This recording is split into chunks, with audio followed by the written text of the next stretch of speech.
Oke, baik. Kita mulai kuliah kita pada pagi hari ini. Assalamualaikum warahmatullahi wabarakatuh. Waalaikumsalam warahmatullahi wabarakatuh. Alhamdulillah pada pagi hari ini kita bisa ketemu. Saya selalu bersyukur alhamdulillah bisa ketemu meskipun masih secara tidak langsung ya. Karena kalau memang pada saat harusnya kita ketemu dan tidak bisa ketemu itu memang ya sesuatu sekali ya. Sesuatu itu maksudnya ya memang kita belum diizinkan untuk bertemu gitu ya. Sehingga kalau kita memang sudah ada izin dari Allah untuk bisa bertemu lewat media apapun ya harus kita syukuri. Oke, pagi hari ini kita melanjutkan materi teori akuntansi yang insya Allah sudah menjelang akhir juga, sama seperti kemarin SPM. Kalau di RPKPS, hari ini adalah pertemuan yang ke-11, ya, seperti 2 materi, yaitu pertemuan hari ini sampai insya Allah minggu depan lah. Untuk absensi, ya bagi yang sudah absen minggu yang lalu, karena minggu yang lalu sebenarnya absen sudah saya setting untuk digunakan, tapi ternyata ya belum diizinkan oleh Allah untuk bertemu tadi ya. Akhirnya absensinya saya tarik untuk saya alihkan di hari ini. Nanti yang sudah absen di minggu yang lalu ya nggak perlu absen lagi. Ya. Yang belum aja absen lagi nanti untuk pertemuan hari ini. Oke, kemudian mumpung ingat kalau pas lupa ya repot. Terkait dengan tugas, nah, ini yang kemarin sudah saya sampaikan sekilas ya. Monggo mungkin kalau ada yang mau ditanyakan ya. Mungkin di rumah sudah mulai berpikir, sudah mulai melihat model dari handout, ada yang perlu ditanyakan silahkan. Karena untuk penugasan SPM sama TA, insya Allah sama ya. Karena mahasiswanya juga hampir sama, hanya materinya aja yang beda. Kita sama-sama membuat handout. Ya. Handout-nya itu formatnya, sekali lagi saya ulangin, yang pertama harus ada cover, ya. Kemudian yang kedua kata pengantar, tetap harus ada. Yang ketiga daftar isi, ya, itu yang lembar depannya. Baru kemudian isi. Isinya dalam bentuk bab saja. Ya, bab 1 itu uraian latar belakangnya. Ya, latar belakang kenapa akan menulis sesuai dengan tema itu. Sampai dengan ada permasalahan yang nanti akan dibahas di dalam handout itu. Nah, kemudian bab 2 langsung di pembahasannya. Nah, kemudian struktur pembahasan yang saya sarankan itu mengikuti alur dari PPT-nya. Ya, ikutin aja alur PPT-nya. Nah, nanti di situ tinggal dikembangkan. Ya, monggo masalah pengembangannya sejauh mana, sedetail apa, berapapun nanti referensi yang digunakan tidak ada batasan. Nah, dari manapun referensinya boleh. Ya, mau buku, mau jurnal, artikel, skripsi, web, ya, blog, ya, Facebook, IG, apapun lah pokoknya sesuai dengan relevansi tema. Ya, monggo, tak apa-apa, boleh. Silakan, tapi harus dicatat di daftar pustaka. Sehingga usahakan nanti daftar pustakanya itu sinkron dengan referensi yang digunakan di bab 2. Ya, strukturnya mengikuti PPT, monggo nanti mau sedetail apa, mau berapa lembar, nggak ada batasan. Yang jelas nanti penulisannya pakai 1,5 spasi saja ya. Jangan 1 spasi, nanti terlalu mepet. Ya, pakai 1,5 spasi aja. Time New Roman, font size-nya 12 ya, standar. Nah, kemudian bab 3 itu kesimpulan. Ya. Penutup isinya kesimpulan ya. Monggo disimpulkan. Dari apa yang sudah dibahas di bab 2 itu simpulkan. Kesimpulan tidak sama dengan ringkasan loh ya. Jadi jangan sampai memahami bahwa kesimpulan itu adalah ringkasan atau resume. Bukan. Kesimpulan itu merupakan inti masalah atau inti pembahasan yang kalian buat di bab 2. Sehingga paling tidak yang namanya kesimpulan itu harus bisa menjawab rumusan masalah yang kalian taruh di bab 1 tadi. Nah, nanti apa jawabannya di kesimpulan itu. Nah, setelah kesimpulan, ya isi daftar pustaka ya, jangan lupa. Nah, Kemudian buatlah desain sebagus mungkin. Ya, desain, kasih border, dikasih warna-warna, dikasih apa. Ya, tapi jangan terlalu norak, jangan terlalu lebay. Ya, standar aja. Yang penting estetikanya itu cantik. Itu aja. Ya, jangan dibiarkan polos standar ya. Nah, kok kesannya kok lugumen kalau dibiarkan polos standar itu ya. Atau kalau nggak gitu, mengerjakannya terlalu mepet sehingga nggak ada waktu untuk dineko-nekokan. Nah, padahal penugasannya udah lama loh. Jangan sampai ada yang punya pemikiran anu mepet waktunya. Nggak ini waktunya panjang ya. Jadi tidak ada lagi alasan mepet.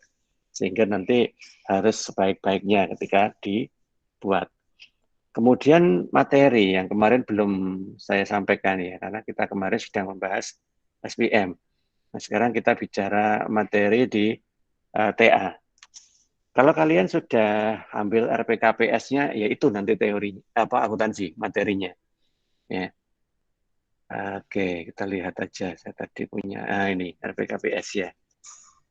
Sama polanya seperti di SPM kemarin, nanti monggo kelompoknya dibentuk dulu atau kelompoknya sama dengan SPM juga nggak apa-apa, silakan.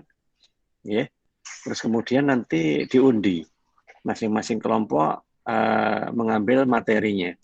Nah, tergantung nanti di sini ada berapa kelompok. Yang penting satu kelompok 2 mahasiswa. Ya, nggak boleh lebih. Kalau ganjil, misalkan 2-2-2, tinggal satu, yang satu gabung.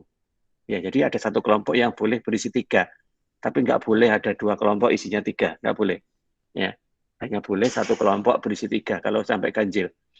Nah, nanti materinya mengikuti materi yang kita tulis di RPKPS itu. Ya, ini ya. Dimulai dari materi pertama sampai di materi keberapa sejumlah dari kelompoknya nanti. Silakan. Kalau misalkan tidak sampai 13 gimana Pak? Nggak apa-apa. Ya, tergantung nanti kelompoknya sampai di urutan keberapa. Maka nanti materinya sampai di situ. Ya. Nah, oke. Jadi ini yang harus kalian gunakan untuk materinya. Di RPKPS sudah lah ya. Kemarin sudah saya sampaikan. Ya, silakan nanti dipakai untuk dasar penulisannya. Oke, ada pertanyaan dari situ?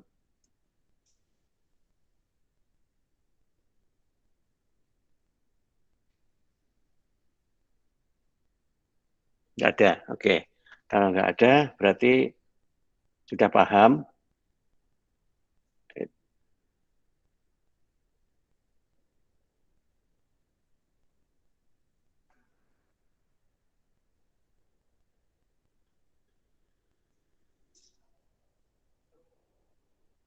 Oke ya. Berarti sudah paham ya. Bisa dipahami tentang penugasannya. Yang jelas Maaf ya, nanti. Oh iya, Mbak. Monggo silakan.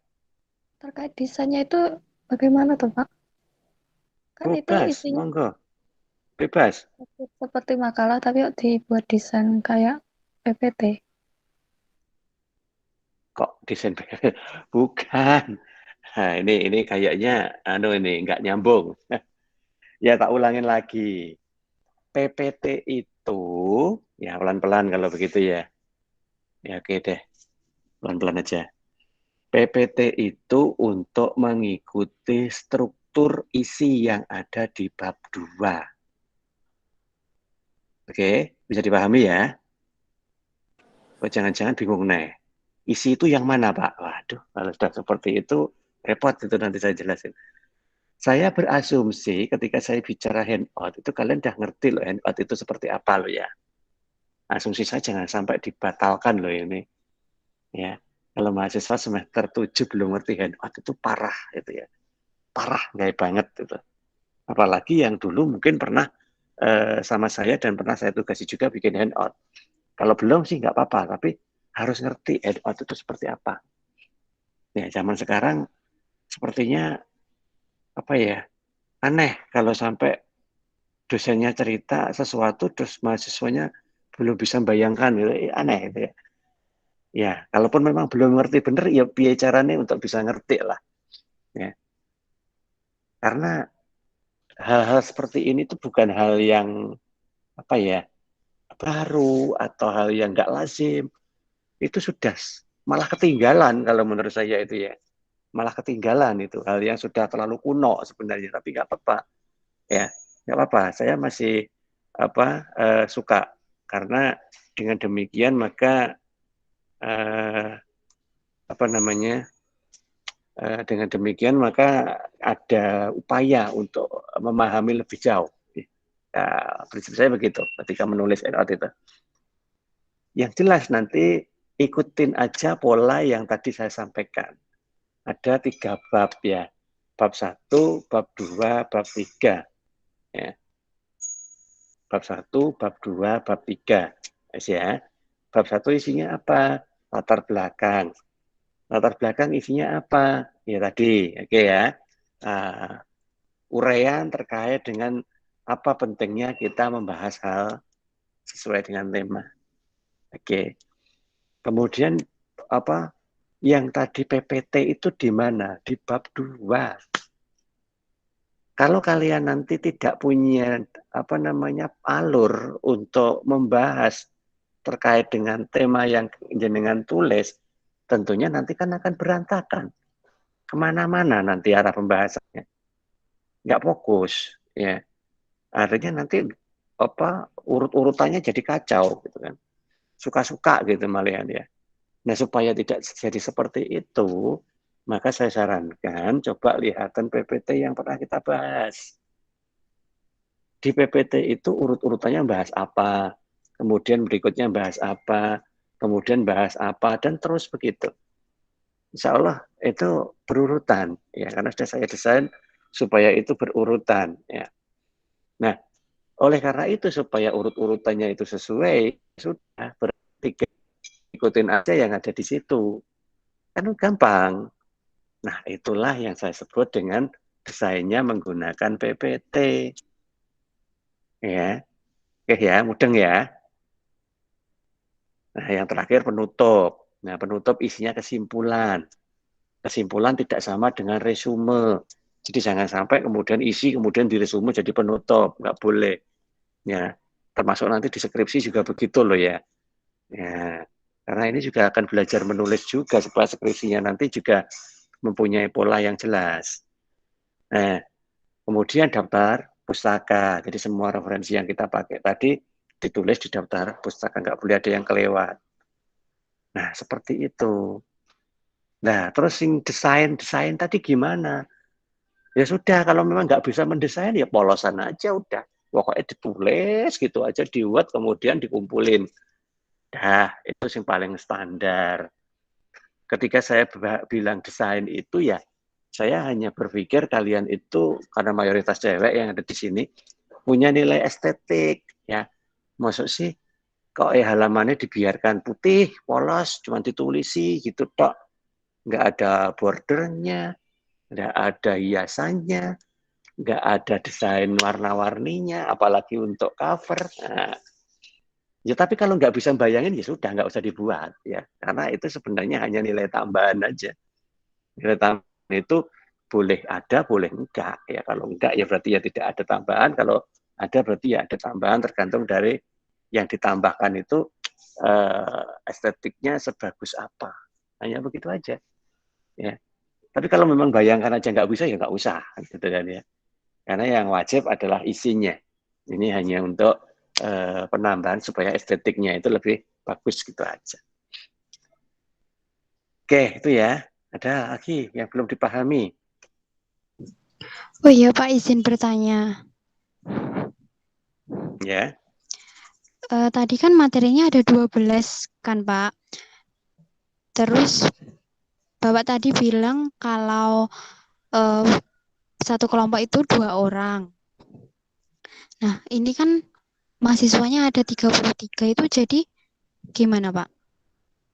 Materinya 33 double. berarti berapa? Berarti berapa? Ada yang ini kan, ada yang nggak ikut kan? Dari semua itu kemarin kan ada yang izin katanya sudah ikut Merdeka Belajar ya. Yang memang tidak diwajibkan untuk ikut materi di teori akuntansi itu nggak perlu, nggak apa-apa.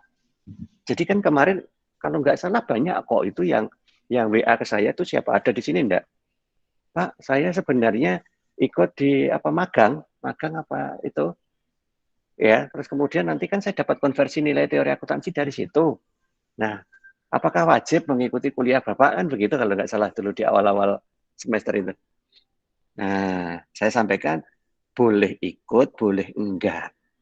Karena sudah ada konversi nilai teori akuntansi nanti dari aktivitas magang akibat ini, adanya program Merdeka Belajar, misalkan. Nah, kan begitu. Nah, yang seperti itu nggak ikut nggak apa-apa. Ya, jadi sekalian. Jadi kalau kuliah ini bukan orientasinya untuk nilai, orientasinya untuk sekedar mengikuti aja, karena sudah ada yang akan memberikan nilai dari yang lainnya tadi, yang dari konversinya tadi. Ya, itu nggak ikut juga nggak apa-apa. Supaya nanti setidaknya yang kita kasih kesempatan itu yang benar-benar murni ikut kuliah saya saja di teori akuntansinya. Ya, itu. Jadi begitu. Jadi yang nanti tidak ikut itu, yang memang seharusnya tidak perlu ikut itu tadi, nggak usah dulu. Jadi prioritas diberikan kepada yang memang murni di kelas teori akuntansi saja dulu. Nah, kalau nanti tetap ingin ikut di dalam kelompok, ikutlah nanti ketika memang semua sudah kebagian materi sampai ke materi ke-13. Ya, materi ke-13. Berarti kalau materi 13 kali 2, berarti kan 26 ya. Ada 26 mahasiswa. Kalau di situ ada 33, berarti kan ada 7. Ada 7 mahasiswa yang kekurangannya secara materi, kan begitu ya. Nah, sekarang yang ikut magang itu ada berapa mahasiswa?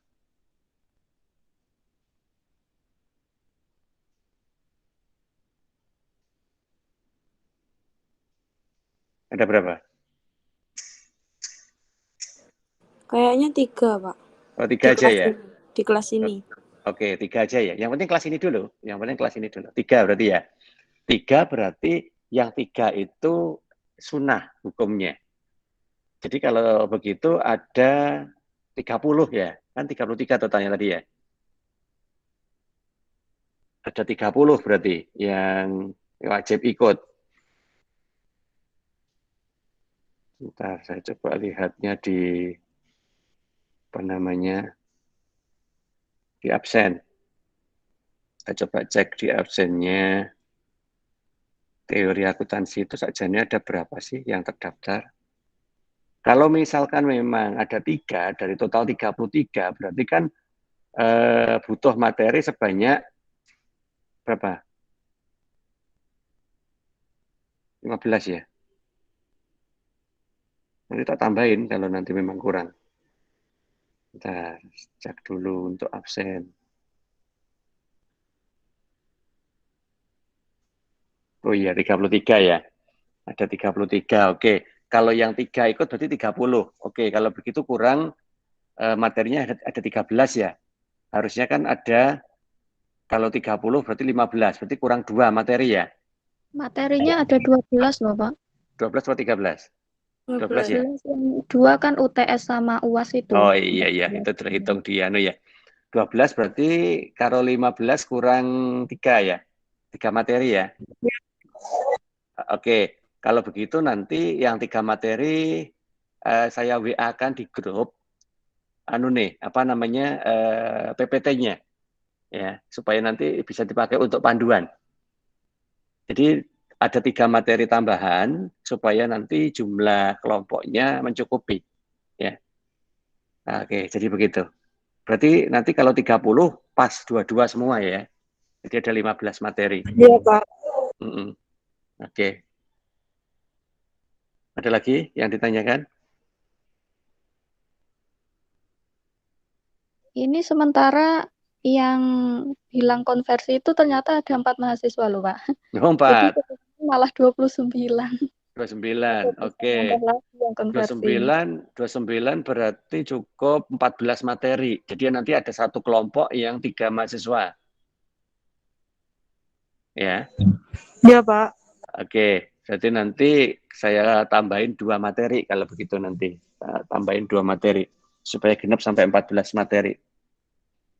Oke, nanti tak WA-kan di grup aja setelah ini. Oke, ada lagi yang perlu ditanyakan?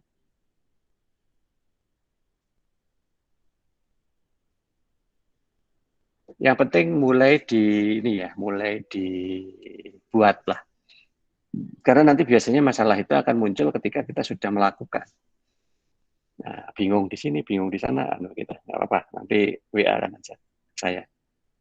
Kalau bisa WA-nya di grup ya, supaya yang lain nanti juga menyimak. Oke, kalau memang nggak ada yang kita bahas lagi terkait dengan tugas, sekarang kita lanjut ke materi kita hari ini terkait ya. Jadi di materi-materi terakhir ini mengganda ya. Di materi-materi terakhir ini kita akan membahas terkait dengan beberapa konsep yang ada di elemen laporan keuangan. Nah, beberapa konsep ini mutlak sangat dibutuhkan dalam rangka untuk ini memaknai sebuah transaksi. Ya. Kadang hanya gara-gara pemahaman atas konsep yang nggak pas, nggak sesuai, nggak sama, menyikapi suatu kejadian transaksi itu jadi berbeda. Ya contohnya laba ini. Ya. Dalam bahasa aslinya laba itu macam-macam. Ada yang nulis profit, ya. Ada juga yang menulis income. Nah, tapi kadang income diperdebatkan dengan pendapatan. Income itu kan pendapatan. Padahal kita bisa bedain antara laba dan pendapatan itu bedanya di mana. Kalau laba itu setelah kita mengeluarkan HPP atau biaya. Ya, kalau pendapatan masih kotor. Nah, tapi kalau ini income. Nah, berarti income itu pendapatan atau laba? Nah, kalau begitu pendapatan itu income, revenue kalau begitu apa? Nah, begitu. Revenue kan juga pendapatan. Nah, sekarang apa? Nah, inilah hal-hal yang kadang menyebabkan kita berdebat hanya di istilah. Nah, wajar itu terjadi bagi orang-orang yang memang memahami akuntansi itu secara otodidak. Ya karena ngertinya itu toh. Nggak pernah melihat dalam konteks teoritisnya.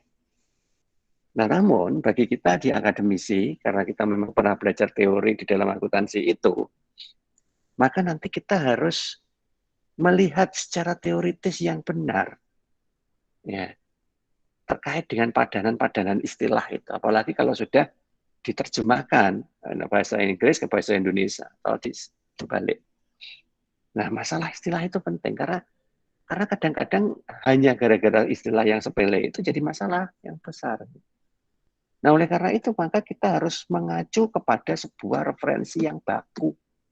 Nah, disinilah pentingnya referensi. Referensi inilah sebenarnya yang bisa melindungi kalian, ya, apabila terjadi perdebatan terkait dengan sebuah definisi. Paling aman itu kalian berlindung di balik referensi. Karena itulah dasarnya. Maka ketika kita mengatakan income, itu keuntungan atau pendapatan, ya sudah kita ambil referensi dari mana. Oke, ambillah IAI. IAI lewat mana? PSAK misalkan. Ya sudah. Berarti nanti kalau kalian mengatakan, dasarmu dari mana kamu mengatakan itu? PSAK, selesai. Orang sudah tidak akan memperpanjang lagi perdebatan itu. Karena memang sudah punya dasar aturan yang jelas. Atau kalau nggak begitu juga di buku-buku literatur. Ya, silakan. Referensi yang saya ambil adalah literatur dari bukunya Suwarjono, misalkan begitu. Ya silakan. Atau juga mengambil dari definisi-definisi yang internasional, misalkan dari FASBI. Nah, sehingga nanti kita bisa bedain antara income, profit, earning, ya untuk sebuah istilah yang namanya laba itu. Nah, di sini yang harus kita pahami lebih jauh. Kalau orang yang nggak ambil peduli, podo lah, tunggal itu. Nah, ya sejak nikah, namanya istilahnya aja beda kok. Perbedaan istilah itu pasti akan membawa pada perbedaan maksud. Ya. Oleh karena itulah, maka ya akan lebih baik lagi kalau misalkan kita langsung merujuk kepada satu referensi tertentu. Nah, memang beda antara referensi itu. Sebenarnya sama secara garis besar. Hanya ada sedikit-sedikit pembeda antara pengertian income, profit, earning untuk mengatakan laba itu. Ya, perbedaannya ada di mana? Ada pada posisi ketika laporan itu dibuat. Jadi seseorang ketika menulis itu seharusnya itu ngerti kenapa kok di situ ditulis profit, kenapa ditulis income, kenapa ditulis earning. Harusnya ngerti. Ya, nggak tahu kalau hanya sekedar ya pokoknya nulis gitu toh, nggak ngerti kalau gitu ya. Kalau ngerti itu berarti ada pembeda walaupun sedikit. Ada di mana pembedanya? Tujuan. Tujuan dari kita melaporkan laba itu. Nah, di sini ada banyak sekali tujuannya sebenarnya ya. Untuk mengukur efisiensi, kinerja entitas, menentukan pajak, alokasi sumber-sumber ekonomi, tarif jasa publik, ya, dan seterusnya. Ya, nanti bisa dibaca ini. Nah, artinya tidak semua laporan laba rugi itu membawa seluruh tujuan pelaporan laba ini. Ya, enggak. Karena tujuan pelaporan laba ini biasanya nanti dipakai untuk tujuan yang utama dalam pelaporan labanya. Mau ngapain sih ngelaporin laba rugi itu? Ya biar tahu labanya berapa. Nah sekarang kalau sudah tahu labanya berapa mau ngapain? Nah ini berarti kembali ke tujuan pelaporan yang ada beberapa jenis itu tadi. Ya. Nah oleh karena itulah maka kita nanti akan menggunakan prinsip teori pelaporan laba itu dalam dua hal ini. Ya. Tolong ini dipegang sebagai sebuah pemahaman. Sehingga nanti kalau ada seseorang atau siapapun di luar sana suatu saat itu berdebat terkait dengan laporan keuangan atau laba rugi, paling tidak kalian sudah pegang teoritisnya. Ya. Ada dua teori pelaporan laba yang utama. Yang pertama, satu angka laba untuk berbagai tujuan, dan yang kedua ketika kita menetapkan beda tujuan, beda laba. Ya. Ini teorinya. Kalau satu angka laba untuk berbagai tujuan itu artinya apa? Artinya kita hanya membuat satu laporan keuangan yang mana satu laporan keuangan itu kita sampaikan ke semua pihak yang berkepentingan dengan organisasi kita. Jadi tidak ada laporan keuangan yang lain, ya cuma satu-satunya itu. Nah itu kalau kita bicara satu angka laba untuk berbagai tujuan. Siapapun yang pakai, yaitu labanya, yaitu laporannya. Hanya satu tok itu. Tapi ada juga yang membuat sebuah informasi sesuai dengan tujuannya. Karena jelas dikatakan di dalam FASBI kemarin itu bahwa laporan keuangan itu akan dibuat sesuai dengan tujuan yang akan dicapai dalam pembuatan laporan tersebut. Otomatis kalau tujuannya beda, bisa jadi informasi yang disajikan juga tidak sama. Nah, di sini. Sehingga ada konteks teori yang mengatakan beda tujuan itu beda laba. Ya, karena tujuannya nggak sama. Nah, ini teorinya. Ya, ini teorinya. Nah, oleh karena itulah nanti kita coba masuk ke dalam jajaran realitas di dalam penggunaan laba akuntansi itu sendiri. Ya. Dalam PSAK, ya, nomor 1, ya, di kerangka dasar laporan keuangan itu disebutkan bahwa laba itu merupakan selisih antara pendapatan dan biaya. Yang mana nanti diukur dan disajikan berdasarkan prinsip akuntansi yang berterima umum atau PABU. Nah, jadi seperti itu. Oleh karena itu di sini akhirnya kan tidak terlalu penting untuk menuliskan laba itu dalam konteks earning atau profit atau income. Ya. Karena apa? Karena yang penting bisa menunjukkan selisih antara pendapatan dan biaya. Nah, namun dalam pemahaman laba akuntansi secara konvensional seperti ini, terdapat beberapa kelemahan. Yang pertama, laba itu hanya sekedar menjadi simbol akhirnya. Ya simbol, ya segitu. Naik, ya naik labanya, ya sudah. Berarti merupakan sebuah simbol bahwa ada perbaikan laba. Nah, nanti perbaikan laba itu terjadi karena apa? Penambahan pendapatannya atau pengurangan biayanya. Nah, hanya begitu aja, sehingga dia tidak bermakna sematik. Ya, nanti kita bahas lagi ya sematik, mungkin lupa dulu pernah kita bahas itu. Ya. Jadi dia hanya menyimpulkan suatu capaian gitu aja. Sama seperti ketika kalian dapat nilai gitu ya. Nilaimu apa? A. Nah, A itu hanya simbol. Tapi sebenarnya di dalam nilai A itu apakah pemahaman kalian terkait yang dinilai itu tadi sama dengan sebuah kapabilitas untuk sebuah nilai A. Nah, sama nggak pemahamannya? Kadang-kala kalian juga senyum. Loh, ngaku kira tak paham, tapi nilaiku kok ayo. Nah, itu nilai-nilai nggak ngesak nih, itu ngasih. Nah, seperti itu sehingga sebenarnya nilai A itu hanya simbol aja, tetapi simbol yang mungkin belum merepresentasikan kondisi yang sesungguhnya. Nah, laba juga begitu. Ya memang kelihatannya labanya naik, tetapi laba naik itu karena apa? Nah, kita harus telusuri dulu. Sehingga laba naik itu ya wajar-wajar aja kalau memang income atau pendapatannya bertambah. Ya wajar-wajar aja. Ya itu tidak menyimpulkan apa-apa akhirnya. Berfokus pada pemegang saham, ya. Karena memang laba itu menjadi orientasi yang paling utama untuk menentukan pergerakan nilai saham. Kemudian Pabu memberi peluang perbedaan antar entitas, ya karena memang masing-masing bisa memilih secara konservatif, ya. Karena di dalam PSHK itu sendiri sangat konservatif, metodenya banyak. Sehingga silakan kalian memilih metode yang paling cocok pada organisasi kita. Nah, dari situ nanti akan berpotensi munculnya laba yang berbeda. Berbasis historical cost, ya, karena memang datanya semua data-data historis. Dan masukkan informasi ya bagi investor. Karena bagi investor yang paham, laba itu sebenarnya tidak terlalu penting. Karena dia tidak terlalu percaya kepada sebuah laba. Karena kita aja sebagai orang akuntansi sudah sangat paham bagaimana kita membuat laba. Mudah. Ya. Bahkan perusahaan yang sebenarnya nggak laba pun kalau mau kita buat laba juga bisa gitu kan. Ya, tergantung pesanan. Nah, sekarang kita coba lihat tataran semiotik.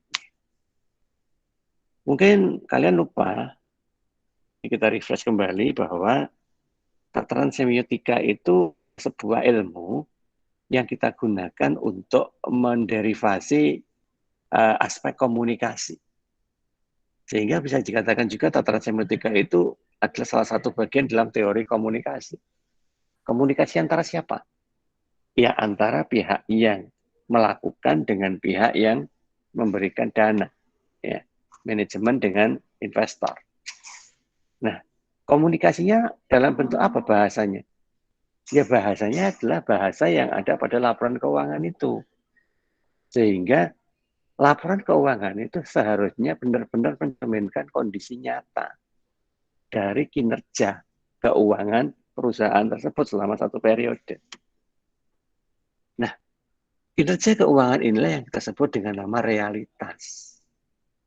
Ya. Sedangkan kalau tadi kita hanya melihat sebuah laba saja, maka laba itu kan hanya sebuah simbol. Ya, hanya sebuah simbol. Tetapi simbol yang belum bermata sematik. Kenapa tidak berwarna sematik? Karena simbol ini belum tentu mampu mencerminkan nilai realitas yang nyata. Karena laba hanya diperoleh antara penghasilan dan biaya. Hanya terjadi selisih antara itu aja.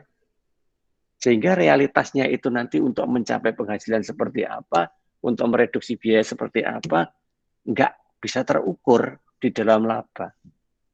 Ya bisa ngukurnya di mana? Ya di kinerja keuangan. Oleh karena itu, maka di dalam sebuah nilai laba itu belum bermakna sematik, ya, karena belum mencerminkan kondisi realitas secara real. Nah itu tadi yang disebut tidak bermakna sematik gitu ya. Nah harusnya bagaimana informasi itu? Harusnya informasi itu bermakna sematik, ya. Harusnya bermakna sematik, artinya bisa menjelaskan kondisi yang nyata dari aspek realitasnya. Nah informasi yang sematik itu informasi yang berasal dari metode apa? Yang berasal dari metode analisis kinerja dengan rasio-rasio itu. Oleh karena itu, seringkali saya katakan bahwa kalau kita orang akuntansi menilai kinerja keuangan, jangan sekali-kali hanya melihat dari laba. Tetapi harus kita ukur minimal pakai 4 metode itu. Likuiditas, leverage, aktivitas, sama profitabilitas. Nah, kalau seperti itu bisa bermakna simatik. Nah, informasi yang bermakna simatik itu nanti menjadi sebuah informasi yang sifatnya sintaktik. Artinya apa? Logis. Logis sesuai dengan potensi kinerja realnya. Nah, informasi yang sifatnya sintaktik itu bisa tindak lanjuti untuk menjadi informasi pragmatik. Pragmatik itu akan bisa terlihat apabila efek atau dampak dari keberadaan informasi itu bisa langsung direspon. Oh, ternyata likuiditasnya turun. Maka kemudian investor berbondong-bondong untuk menjual sahamnya. Nah, kenapa kok dia menjual sahamnya? Karena ini adalah sebuah wujud dari informasi pragmatik. Jadi si investor itu sudah terpengaruh terkait dengan simbol informasi sintaktik yang menyatakan kalau likuiditasnya itu ngedrop. Gimana likuiditas yang ngedrop tadi? Karena laporan keuangan hasil hitungnya likuiditas misalkan current ratio itu jelek. Ya. Nah, kalau sudah seperti itu, berarti tataran semiotikanya jalan. Nah, sehingga dampak yang terjadi dengan cara menjual saham itu tadi, itu menjadi sebuah makna yang bersumber dari sebuah realitas. Oke, begitu ya. Bisa dipahami?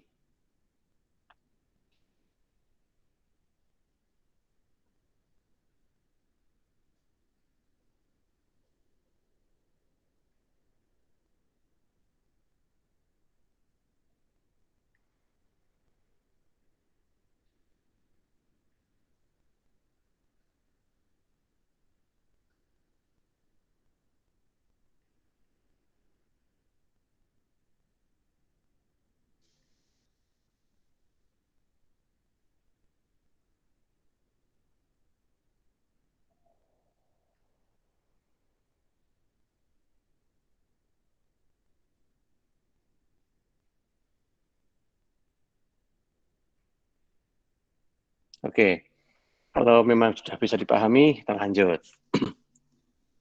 Sekarang kita coba lihat fungsi tataran semiotik itu di dalam teori akuntansi. Mulai simatik, sintaktik, pragmatik. Saya tidak bercerita lagi itu apa ya, karena tadi sudah kita bahas. Ketika kita menggunakan teori akuntansi ini, ya, dalam aspek sematik, artinya apa?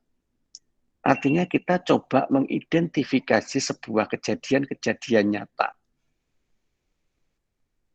di dalam sebuah proses pelaporan keuangan yang akan kita gunakan sebagai fenomena dalam penyampaian sebuah informasi data laporan keuangan yang ada. Apa itu fenomenanya? Ya, gini, katakanlah tahun 2020 masa pandemi, ya, penjualan perusahaan itu mengalami penurunan. Ya. Tetapi meskipun penjualan itu mengalami penurunan, tapi penurunan itu kan bukan karena mutu atau kualitas dari barangnya itu yang turun, toh. Tidak, mutu dan kualitasnya itu tetap sama. Tapi kenapa kok turun? Kok berkurang? Ya karena daya beli masyarakat yang rendah gara-gara pandemi itu. Nah sehingga secara perusahaan kan tidak mau disalahkan bahwa kinerjanya itu jelek. Ya kan? Tolong diikutin loh ya cerita saya. Jangan sampai gagal paham lagi. Nah, secara perusahaan kan tidak mau disalahkan. Karena rata-rata yang namanya laba turun itu kan mesti disalahkan perusahaan. Kinerjanya buruk nih sampai labamu turun. Nah, tetapi laba turun itu kan penyebabnya jelas. Karena daya beli masyarakat yang memang turun. Nah, berarti ini kan jadi sebuah fenomena. Kalau memang kemampuan daya beli masyarakat turun seperti itu, padahal kita juga harus tetap menjual barang yang harus kita sampaikan. Terus kemudian bagaimana tindak lanjut untuk mengatasi turunnya dari penjualan itu? Nah, gimana terusan? Nah, berarti kan kita harus mengubah skema. Ya kan? Kita harus mengubah skema. Mengubah skema penjualannya, mengubah skema produksinya. Belum kalau kita harus melakukan efisiensi, berarti nanti kita harus mengurangi jumlah pegawai. Dan karena rata-rata memang melakukan hal yang sama, ya sudah. Berarti kan untuk bisa menyesuaikan daya beli, kita harus menurunkan harga. Menurunkan harga, berarti kan ada dua kemungkinan yang akan terjadi. Yang pertama, pendapatan keuntungannya juga turun. Atau yang kedua, menurunkan biayanya. Mana yang dipilih? Ya tentunya perusahaan tidak mau labanya turun. Ya udah, wong saya berupaya seperti ini untuk mempertahankan laba kok malah disuruh turun. Nah, ya kalau gitu apa yang diturunkan? Ya cost-nya, biayanya turunin. Dan nurunin biaya, itu nanti akan berpotensi untuk menurunkan standar mutu dari produk. Memang mau standar mutunya juga dikurangin? Ya tentunya nggak mau, karena itu akan berimbas ke citra, nama baik. Ya kan? Nggak bisa. Kalau mutu itu sudah harga mati, nggak boleh ditawar. Ya segitu, karena itu ada standarnya. Nah kalau begitu, cost yang mana yang harus kita kurangi? Yang paling signifikan ya biaya tetap. Ya biaya tetap ada di mana? Tenaga kerja salah satunya. Kalau begitu jumlah tenaga kerjanya kita pangkas. Nah, dari situlah kemudian terjadi pengurangan biaya. Ketika terjadi pengurangan biaya, kita bisa menurunkan harga jual dengan potensi keuntungan atau laba yang masih sama. Nah, kenapa? Menyikapi kondisi pandemi. Nah, inilah sebuah fenomena. Jadi, apa yang saya ceritakan itu tadi, itu sudah berjalan dalam rangkaian sematik, sintaktik, pragmatik. Ya. Sematiknya adalah fenomenanya tadi. Sintaktiknya adalah mengambil sikap tadi. Pragmatiknya adalah melakukan eksekusi dengan efisiensi biaya tadi. Nah, teori seperti itu. Tetapi saya contohin prosesnya seperti tadi. Ya. Nanti untuk teorinya silakan dibaca sendiri. Nah, tapi kalau diterapkan dalam sebuah rangkaian proses, ya seperti tadi kejadiannya. Atau monggo silakan ada cerita yang lain, masih banyak. Gitu ya. Tetapi yang jelas, kondisi itu merupakan sebuah bentuk rangkaian semiotika di dalam akuntansi.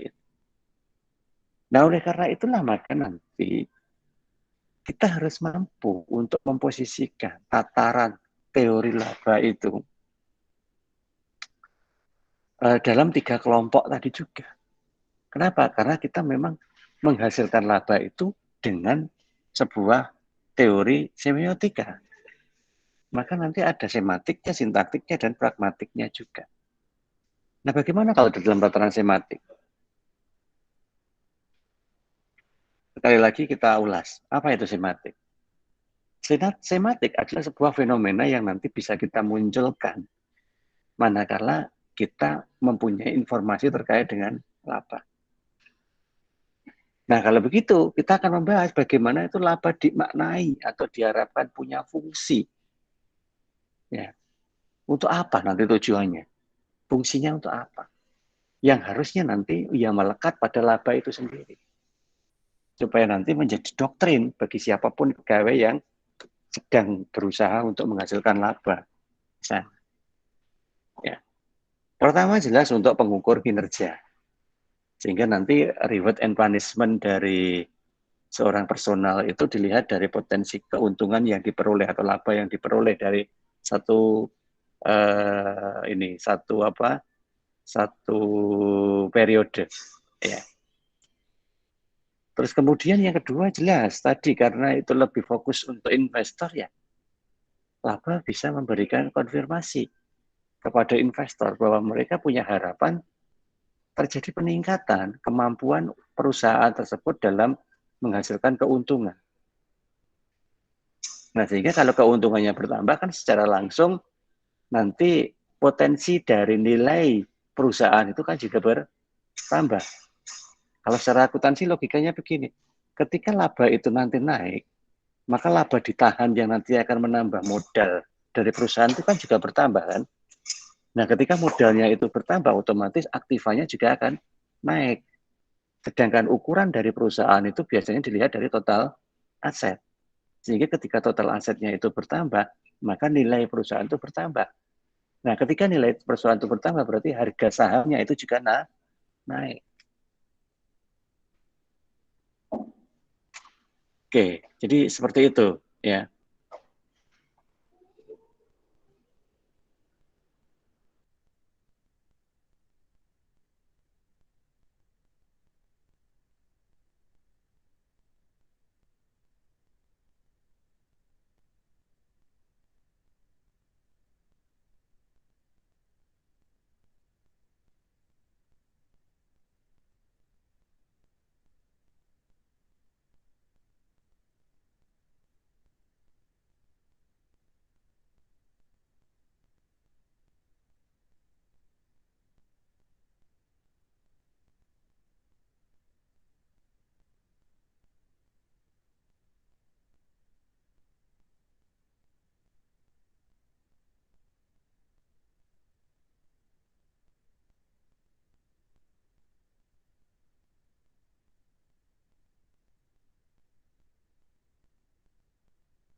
Suara saya sudah bisa kedengaran lagi? Sudah, Pak. Oke, tadi terputus komunikasinya, putus sinyalnya ya. Oke, kita kembali lagi untuk melanjutkan.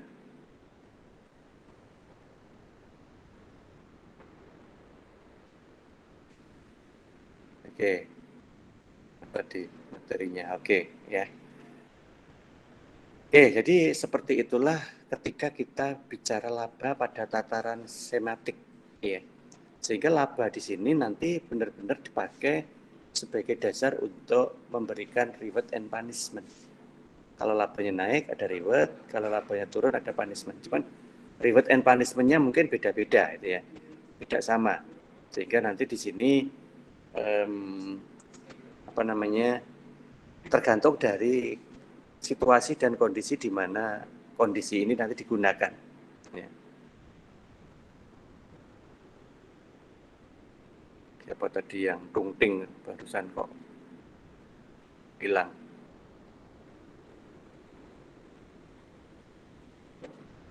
Oke ya. Nah, tampilan share screen-nya udah kelihatan ya? Putus lagi kayaknya share screen-nya ya. Bentar. Share screen-nya kok putus.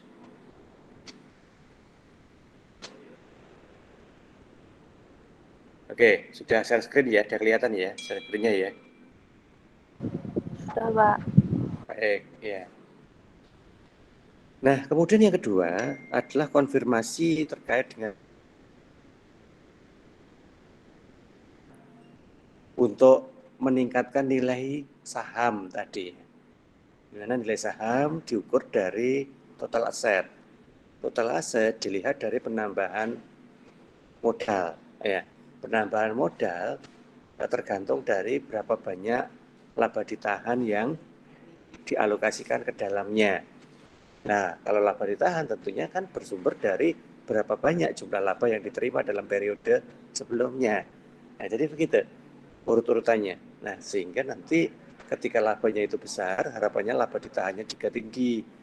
Ya, dividennya juga tetap terbagikan. Nah, sehingga nilai sahamnya naik, dividennya juga tetap diperoleh. Nah, seperti itu maksudnya.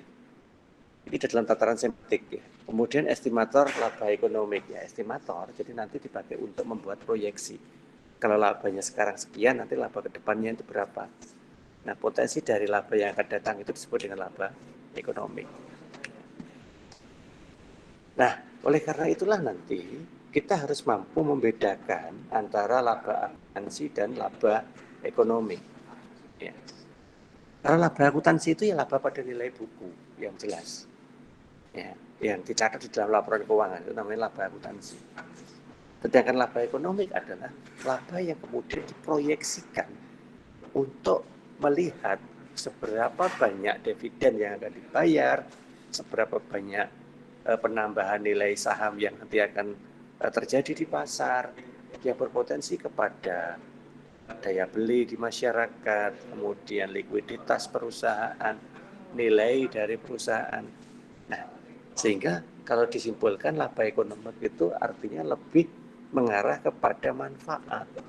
Sedangkan kalau laba akuntansi itu sekedar dari catatan, jadi begitu. Jadi aspek pembedanya ada di sana. Nah, di sini ya, sehingga kalian harus bisa membedain nanti. Nah, oleh karena itulah maka kita dapat menyimpulkan bahwa makna laba kalau begitu apa? Nah, ada 3 hal ini. 3 hal ini adalah sebuah karakteristik dari laba. Ini kita kenal istilahnya adalah capital maintenance concept. Yang pertama adalah kenaikan atau tambahan kemakmuran. Ya, wealth. Ya. Jadi ketika laba itu naik, harusnya semua pihak yang ada kepentingan dengan perusahaan itu akan merasakan wealth-nya, kemakmurannya. Ya, tergantung lah ini makmur diterjemahkan seperti apa lah ya, monggo. Yang jelas harus ada penambahan di situ. Kemudian ketika laba itu terjadi, artinya apa? Ada kenaikan. Kenaikan antara, kalau ini standar, kenaikan antara apa yang kita targetkan dengan apa yang kita terima. Nah, itu kenaikan. Salah satu periode. Kemudian yang ketiga itu dapat dinikmati, dapat didistribusi atau ditarik, ya. Nah, seperti itu. Supaya apa? Ya, supaya bisa digunakan tadi, bisa bermanfaat sebagai laba ekonomi. Nah, oleh karena itu 3 makna laba inilah yang kemudian menjadi dasar orientasi untuk membandingkan antara laba dengan capital. Ya. Nah, kalau kita lihat secara teknis saja, gitu aja. Secara teknis, nilai laba yang ada pada laporan keuangan, laba akuntansi ini yang kita bahas. Laba akuntansi itu kan berarti ada sejumlah aliran dana. Baik dana itu secara cash atau dana itu secara non cash, ya. Yang cash itu apabila memang pendapatannya itu sudah tunai, sedangkan non cash jika masih dalam bentuk piutang. Tetapi tetap nanti suatu ketika terjadi flow, ada aliran, ya, yang jelas cash inflow, ya, cash masuk, ya. Nah, sehingga tadi ada penambahan di sisi modal yang mana akan berimbas pada penambahan aset. Nah, sekarang posisi aset yang mana yang bertambah ketika modalnya itu tadi bertambah? Ya dua hal, bisa di piutang, bisa di kas, ya toh. Ya di situ. Sehingga ketika kedua-duanya itu ada di aktiva lancar, maka dengan terjadinya flow atas laba itu, maka secara tidak langsung likuiditas dari perusahaan itu juga akan naik. Ya. Nah ini, kalau kita bicara laba dalam posisi low. Ya. Nah itu beda dengan ketika kita melihatnya itu untuk sebagai laba ditahan yang menambah modal atau capital. Kalau hanya menambah modal saja, tepatnya stok, ya, simpanan, ya. Jadi kalau kita hanya bicara modal itu kan sesuatu yang hanya sisi pengakuan saja kan sebenarnya. Dia secara fungsi tidak bisa terjadi secara langsung. Yang secara langsung dapat terjadi secara fungsi itu ya jadi aktiva. Ya. Yang ada di pasiva, terutama modal, itu tidak bisa fungsi secara langsung. Maka sifatnya hanya simpanan aja. Nah, nanti akan berfungsi manakala piutang atau kasnya itu bergerak. Nah, jadi seperti itu. Sehingga beda antara potensi dari flow dari suatu laba tadi dan potensi stok dari suatu laba ketika masuk ke modal atau kapital. Nah, karena itu nanti akan bermanfaat ketika keduanya itu berhubungan, ya maka ya tentunya dalam konteks periode waktu ini berkaitan, ya. Seperti reservoir. Reservoir itu kan ada tabung untuk tandon, ya, untuk simpanannya, yang kemudian ketika ada tabung lain yang lebih kecil membutuhkan, maka terjadi flow dari tabung besar itu ke tabung kecil. Nah, nanti kalau tabung kecil itu sudah penuh, maka sisanya kembali lagi masuk ke tabung besar untuk disimpan stok. Nah, jadi begitu, muter-muter terus begitu. Nah, ini pemahaman pembeda antara laba dan capital. Nah, kemudian kalau kita definisikan secara umum, ya, formal dan sematik, laba itu seperti ini. Tambahan kemampuan ekonomi yang ditandai dengan kenaikan capital. Ya, hubungannya sudah saya jelaskan tadi loh, ya. Tambahan kemampuan ekonomi yang ditandai dengan kenaikan capital dalam suatu periode yang berasal dari kegiatan produktif. Dan harus kita pahami di sini. Kalau tambahan capital tadi atau tambahan pendapatan tadi bukan dari kegiatan produktif, berarti itu bukan bagian dari laba. Bukan bagian dari laba. Nah, karena laba itu hanya dalam kegiatan produktif. Atau dalam arti luas, yang dapat dikonsumsi atau ditarik oleh pemilik capital tanpa mengurangi kemampuan ekonomi awal periode. Jadi awal periodenya nggak sampai kepakai, karena laba ini adalah tambahan. Sehingga yang nanti dipotensikan untuk digunakan ya bukan yang awalnya, tetapi tambahannya ini. Tambahnya ada sisa, maka masuk laba ditahan, nambah modal, dan seterusnya tadi. Nah, seperti itu. Kalau ada yang belum paham, monggo silahkan tanya. Karena penjelasan saya itu ya tidak mudah sebenarnya, karena kita harus memahami dari sudut pandang akuntansi secara teknis juga. Kalau akuntansi teknisnya itu belum kuat, ya apa yang saya ceritakan itu lewat aja. Oke. Nah ini apabila kita ilustrasikan dalam sebuah neraca, ya. Capital dalam konteks laba akuntansi. Ya, capital kan ada di sini. Ada di pasifan. Ya, yang benar-benar kapital ya ada di modal ini. Tetapi walaupun dia itu sifatnya hutang, kewajiban, dia sebenarnya capital juga. Tapi capital bagi pihak yang punya klaim. Ya, klaim. Nah, kapitalnya siapa? Ya kapitalnya bank misalkan begitu. Ditaruh di perusahaan ini. Taruh di sini. Ya, sama-sama dari pihak ketiga. Nah, keduanya nanti bergabung menjadi aset. Sehingga kalau begitu aset itu juga merupakan capital bagi badan usahanya. Nah, jadi begitu ya. Jadi yang jadi pemilik usaha, yang miliknya perusahaan itu sebenarnya apa? Ya asetnya ini. Kalau kewajibannya masih miliknya bank, modal masih miliknya investor. Ya. Nah, investor dan bank kreditur ya tadi bergabung mendanai sesuatu yang disebut aset. Nah, tapi kalau dihitung secara kepemilikan, ya maka masing-masing punya klaim. Ya. Nah, seperti itu kalau dalam konteks laba akuntansi ya. Nah, oleh karena itulah maka sebisa mungkin yang namanya laba dalam arti sematik ya, itu tetap harus kita pertahankan supaya fungsi-fungsi laba dan kronologis atas adanya laba itu tetap bisa terjaga. Bagaimana karakteristiknya? Ya, terkait dengan kembalian atas investasi itu nanti harus kembali menjadi sebuah pengembalian investasi. Transaksi operasi kembali menjadi transaksi dengan pemilik dan seterusnya. Artinya harus berputar terus. Jangan sampai sesuatu yang keluar itu kemudian lepas. Ya, sesuatu yang keluar itu nanti ya harus kita cari penggantinya untuk masuk lebih banyak lagi. Nah, seperti itu. Kalau kita bicara tentang pemertahanan capital. Ini nggak usah dulu. Oke, itu dalam sisi sematik seperti itu. Nah, kemudian masuk ke sintaktiknya gimana? Sekali lagi kalau kita bicara sintaktik artinya kita sudah harus berpikir terus caranya piye gitu ya. Kalau sematik hanya bicara simbol-simbolnya aja tok loh.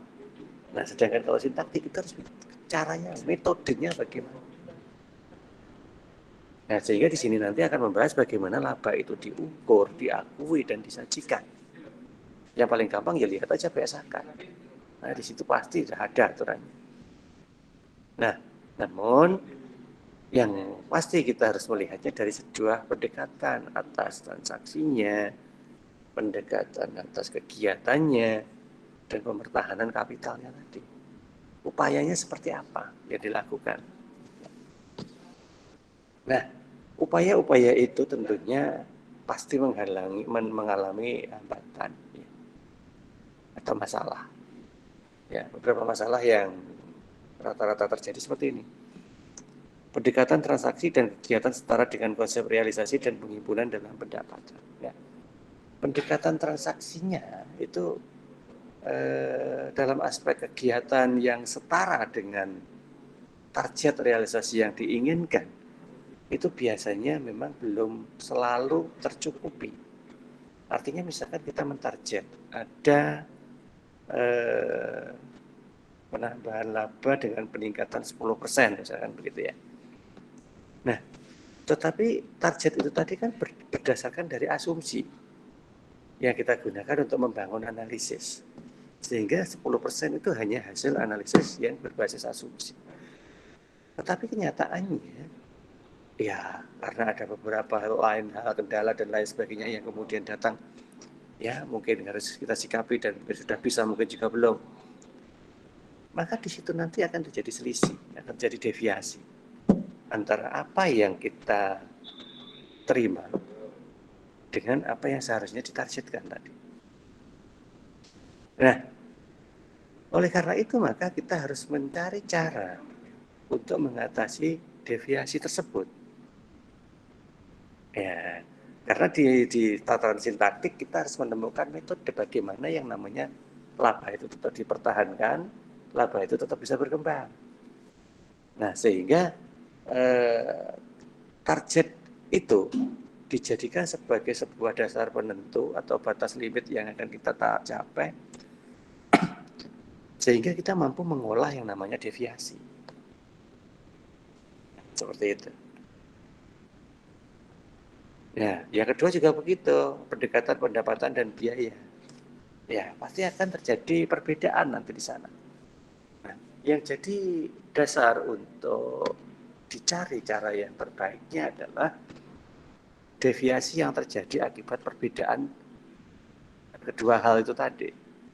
Nah, deviasinya besar atau kecil. Kalau besar berarti ada beberapa hal yang memang perlu dipertimbangkan lebih jauh. Kalau kecil ya berarti nanti bisa dipertimbangkan lebih sedikit. Gitu. Nah, inilah nanti secara teoritis yang kira-kira bisa berperan sebagai pihak yang akan menghambat hambatan. Nah, kemudian ketika operasional itu sudah mulai menemukan metodenya, ya, secara sintaktik itu sudah bisa menemukan metodenya, maka nanti kita harus mulai melakukan pengukuran. Ya, di mana pengukuran itu nanti akan mempertimbangkan beberapa aspek ini. Jenis kapitalnya apa, ya, finansial atau fisik atau ini, investasi real, gitu ya. Bisnis itu real. Ya. Nah, kalau finansial keuangan. Jadi jenis kapitalnya itu jenis kapital dari hasil investasi keuangan atau investasi sektor real. Kemudian skala pengukurannya, ya, secara nominal real, ya, normalnya proses atau melihat konteks daya beli masyarakat. Nah, terus pengukuran atribut yang dipakai untuk pengukuran itu, tentunya ada dua jenis biaya yang mungkin nanti bisa digunakan. Yang pertama adalah current cost, biaya yang sekarang terjadi, dan historical cost yang sudah pernah terjadi. Yang sudah pernah itu nanti dipakai sebagai dasar untuk evaluasinya, ya. Kemudian yang sekarang itu dipakai untuk eksekusinya. Nah, jadi seperti itu.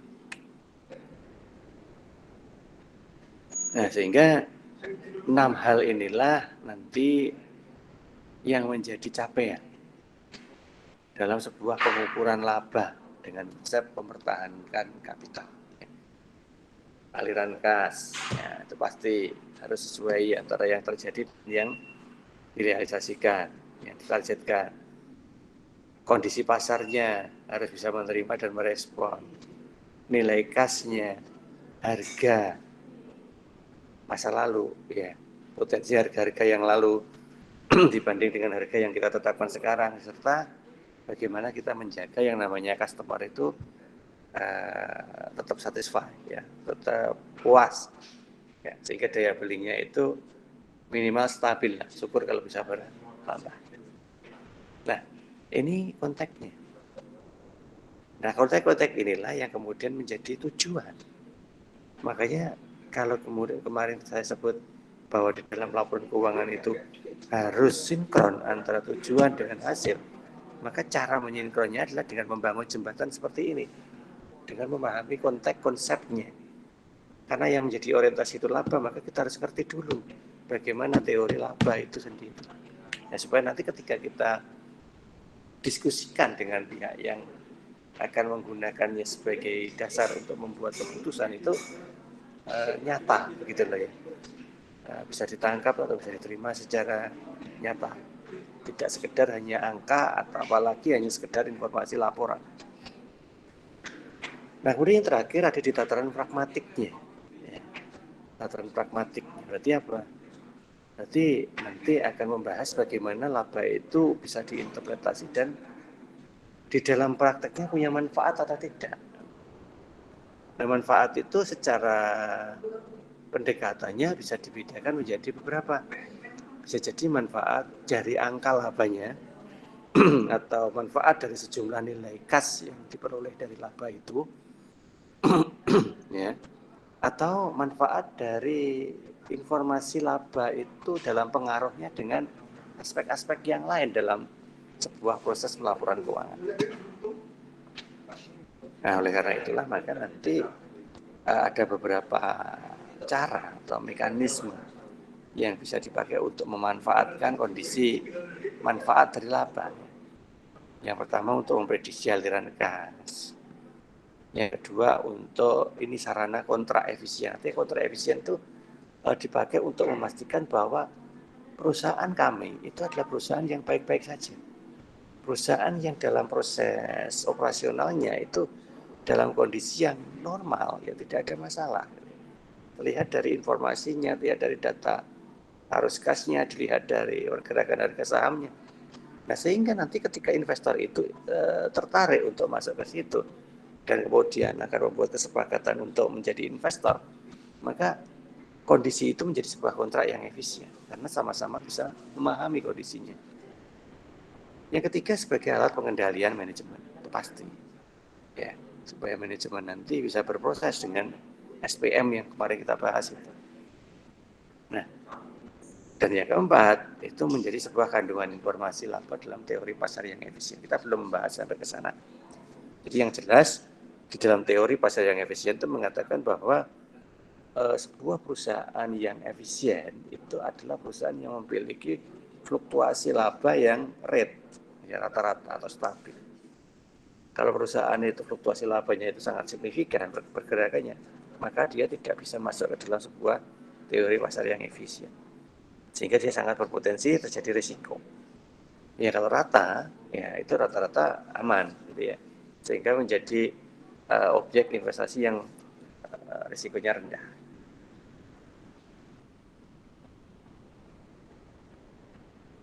Oke, nah ini kalau misalkan kita coba lihat suatu laba itu dalam perspektif accrual ya. Karena kita kenal, kita ada dua lah minimal ya. Ada accrual base, ada cash base. Kalau kita berpikir labanya tadi adalah uang yang bisa langsung digunakan, berarti kita berpikir secara cash base. Tetapi saran dari BSAK kan menyampaikan bahwa lebih baik disusun secara accrual base, sehingga labanya juga laba accrual. Nah sekarang bagaimana laba accrual itu bisa dipakai sebagai prediktor aliran kas? Padahal di dalam accrualnya laba itu juga selain kas ada piutang. Ya maka kita bisa melihat dari situasi seperti di gambar ini. Laba itu nanti kita akan coba gabungkan antara yang kita sudah terima sekarang, yang kemudian dipakai untuk membuat prediksi aliran kas masa yang akan datang. Nah ini prediktor, aliran kas masa yang akan datang itu prediktor. Nah kemudian dia akan bergerak, ya, menjadi sebuah aliran kas yang bisa masuk ke kesatuan usaha itu sendiri atau juga masuk ke investor. Nah, dari situ nanti maka kita akan melihat dalam sisi accrual base. Sehingga walaupun kita bicara aliran kas yang kita sampaikan, maka di situ selain ada aliran kas, ada juga aliran pengumpulan piutang. Ya. Sebab kalau nanti aliran kasnya itu sudah mulai berjalan dan nilai kasnya sudah mulai berkurang, maka yang akan dikaskan kemudian adalah piutang. Sehingga piutang harus kita atur seperti kemarin, manajemen piutang yang benar. Supaya potensi untuk mengisi kembali nilai kas yang mengalir tadi itu cepat terjadi. Jangan sampai kasnya mengalir lancar tetapi piutangnya padat. Maka aliran kas untuk masuk juga akan terputus. Nah kalau seperti itu nanti akan mengganggu proses aliran kas ke investor pada periode berikut. Nah, forecast-nya seperti itu kalau kita gambarkan ya. Nah, sehingga relevansinya ada di mana? Nah ini, kita harus memastikan relevansi itu bisa di laba pada nilai buku tadi yang kita sebut laba akuntansi atau juga ada di laba kapital. Ya. Nah semua ini kembali kepada tujuan perusahaan dalam menggunakan data informasi laporan keuangannya. Kalau tujuannya adalah untuk terus berputar, ya maka laba itu nanti lebih berfungsi jika dalam bentuk kas, ya, kalau berputar ya. Tetapi kalau hanya sekedar untuk memberikan nilai bagi perusahaan, maka laba itu lebih baik kalau dalam bentuk stok ya, atau di modal tadi. Nah, keduanya itu nanti sama-sama dipakai untuk estimator. Estimator berhasil atau tidaknya perusahaan itu untuk memperbesar nilainya. Sebab kalau nanti nilainya bisa diperbesar, tentunya investor itu nanti akan banyak yang masuk karena sudah tertarik pada besarnya nilai yang ada. Oleh karena itu, kalau kita pahami relevansi nilainya dalam konteks hubungan antara laba akuntansi dan harga saham itu seperti ini. Di akuntansi itu menggunakan biaya historis sehingga harga sahamnya merefleksikan tidak hanya informasi akuntansi, tidak hanya itu. Nah, oleh karena itu nanti laba memang tidak terlalu kelihatan di situ. Ya, kecuali kalau memang kita melihat secara langsung dengan rasio yang mengarah untuk membaca laba seperti profitabilitas. Namun apapun hasil dari perubahan laba akuntansi ya, itu tidak selalu menggambarkan perubahan ekonomi yang fundamental karena hanya laba akuntansi saja. Ya, karena tidak diikuti dengan perubahan perilaku dari orang-orangnya. Yang jadi masalah itu kalau terjadi perubahan akuntansi tetapi terjadi perubahan perilaku dari penggunanya. Nah itu nanti akan jadi masalah gitu ya. Makanya kita menjaga untuk bisa memahamkan supaya laba akuntansi itu tidak sampai menyentuh nilai ya, sehingga investor tidak galau untuk memindah saham. Oke. Nah, kalau begitu bagaimana hubungannya antara laba dengan harga saham? Ya kira-kira seperti ini. Yang jelas adalah untuk estimator. Ya. Laba rugi per saham untuk estimator perubahan harga saham. Nilai buku per saham itu jadi estimator harga saham suatu saat. Perubahan nilai buku juga jadi estimator perubahan harga saham. Nah, sehingga ya sangat erat kalau kita lihat karena kalau secara otomatis bisa saling menghubungi, saling berhubungan. Ya, oleh karena itulah maka pemahaman terkait dengan laba itu dibutuhkan supaya hubungan antara pihak itu bisa dalam satu internal perusahaan atau dengan pihak eksternal perusahaan. Itu menghasilkan sebuah kontrak yang efisien. Ya, kontrak efisien itu artinya semua pihak yang berada pada satu organisasi yang sama itu sama-sama mempunyai pemahaman yang sama terkait dengan situasi dan kondisi pergerakan perekonomian atau pergerakan operasional yang ada pada usaha tersebut. Jangan sampai terjadi asimetri informasi. Karena kalau terjadi asimetri informasi, maka kontraknya jadi tidak efisien. Karena ada satu pihak yang mengetahui banyak, ada satu pihak yang belas nggak ngerti apa-apa. Ya sehingga nanti bisa dikendalikan oleh pihak yang banyak ngerti itu tadi. Nah, oleh karena itulah peran dari manajer itu sangat penting. Peran manajer sangat penting karena segala sesuatu itu tadi akan berubah jika pemahaman manajer lemah atau manajer terlalu banyak mempunyai kepentingan. Ya. Nggak ngerti ya bermasalah, terlalu banyak ngerti ya bermasalah. Nah, oleh karena itu ya harus dikendalikan. Kalau sudah hubungannya dengan pengendalian perilaku itu sudah keluar dari teori akuntansi ya pembahasannya ya. Itu sudah masuk ke teori perilaku. Nah, tetapi setidaknya kita sudah bisa menghubungkan ya bahwa pergerakan laba nanti akan terjadi juga pergerakan perilaku. Ya. Otomatis kita bisa mengatakan bahwa terjadi keselarasan hubungan. Namun, keselarasan itu akan lebih maksimal lagi apabila usaha manajer untuk memaksimumkan dirinya itu juga mampu memaksimumkan kepentingan perusahaan secara menyeluruh. Jadi berkembangnya suatu perusahaan itu juga karena berkembangnya cara berpikir seorang manajer.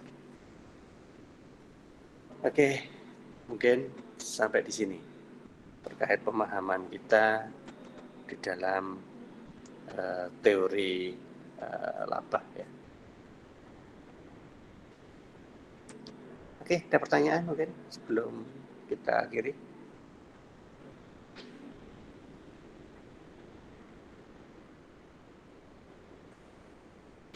Pak mau tanya, untuk absensinya itu kok ada yang tidak hadir gitu ya Pak? Tuh, absensi. Gak apa-apa, nanti yang saya cek sekalian aja ya. Saya cek sekalian aja. Absensinya itu memang kadang begitu, saya juga nggak paham itu. Harusnya hadir, kalau hadir harusnya ada ya. Tapi nanti saya ubah aja deh. Saya ubah aja. Siapa yang tadi tidak hadir di absensi tetapi hadir secara daring? Namanya siapa?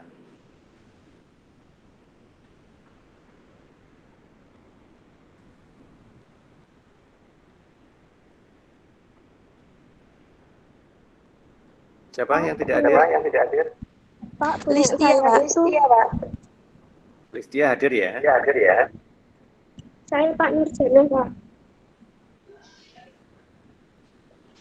Nurjana Yunda. Siapa lagi? Putri.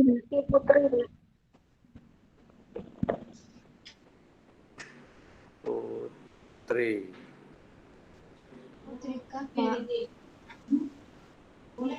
Nomor berapa? Mutrika ya, Mutrika nomor berapa? Elisa, Pak. Saya jadi bingung. Saya satu-satu. Mutrika ya, Mutrika. Mutrika nggak ada. Mending urut Oh, dari ini. atas aja, Pak. Siapa lagi selain Mbak Mutrika? Alfi. Hadir Pak. Mbak Alfi ya. Mbak Alfi. Siapa lagi? Anissa Fajri Pak. Mbak Anissa Fajri. Bawah, Pak. Ada 2. Siapa lagi? Pak. Rizky Putri, Pak. Rizky. Oke, siapa lagi? Sudah semua? Sesiangi Pak. Elisa Pak. Sylvia. Siva ya? Siva Alfiani. Oke, siapa lagi? Elisa Pak. Lisa. Iya Elisa. Oke, siapa lagi? Dino, Pak. Oke, tak panggil langsung nyahut. Nah, Dino ada. Iya. Mas sudah ini. Oke. Ramadhani, Mbak Ramadhani ada nggak? Mbak Ramadhani nggak ada. Mbak Esti ada nggak? Mbak Esti nggak hadir. Mbak Susi?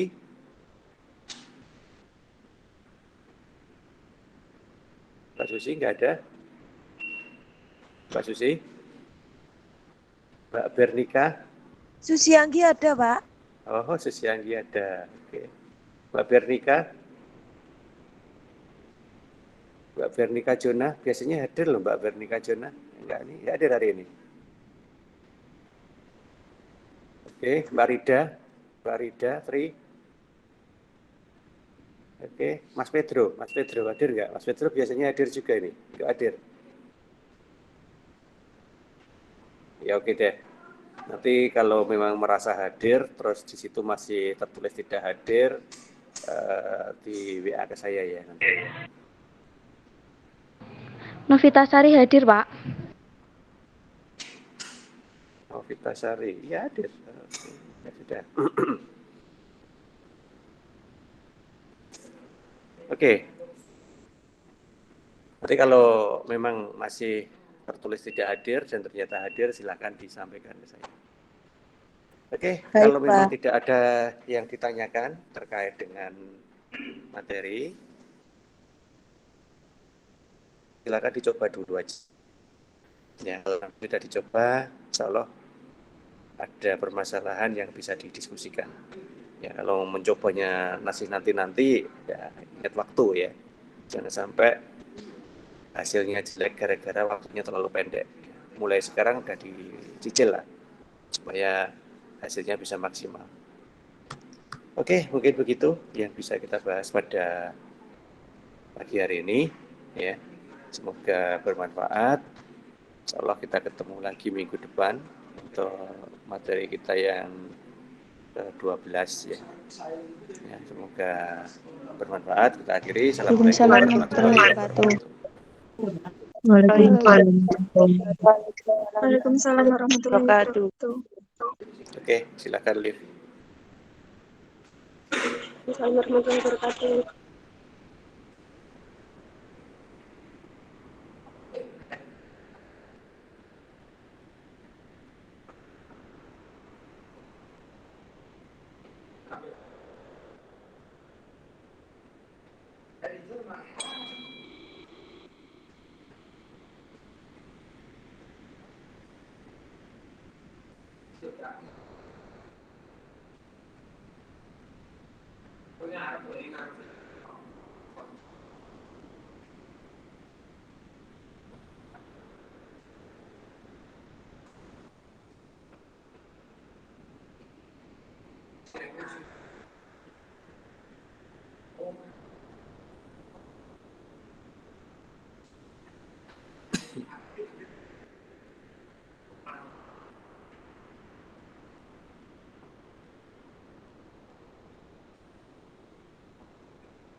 Oh.